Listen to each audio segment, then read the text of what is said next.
यो चाहिँ हाम्रो प्यारो बाबाताल। हाम्रो प्यारो बाबाताल चाहिँ कर्दना नगरपालिकामा स्थित छ। हजुरहरूलाई यहाँ आउनु पर्यो भने चाहिँ सिधै मन्दिपुर चोकमा झर्ने ठुलो एउटा गेट छ, त्यहाँबाट सिधै हजुरहरू आउन सक्नुहुन्छ। हजुरहरू यदि बाइक छ भने बाइकमा आउन सक्नुहुने भयो।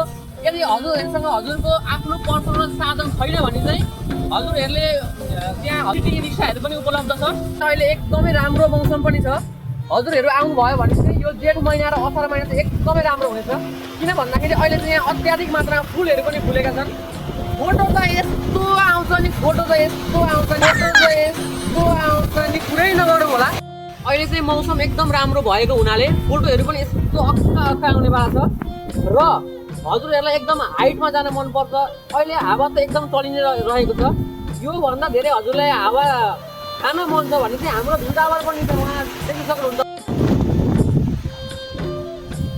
गाइज यो चाहिँ हाम्रो पल्लवी बाटिका। पल्लवी बाटिकाको छेउमा हाम्रो ताल आउने गरी फोटो खिच्ने ठाउँ पनि बनाइएको छ।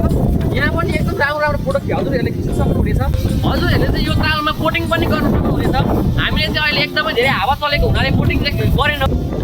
गाइज हजुरहरूले एकदमै ध्यान दिनुपर्ने कुरा चाहिँ के हो भन्दाखेरि बाबातालमा आएर फोहोर पार्छु भन्ने मानसिकताले प्लिज नआउनु होला।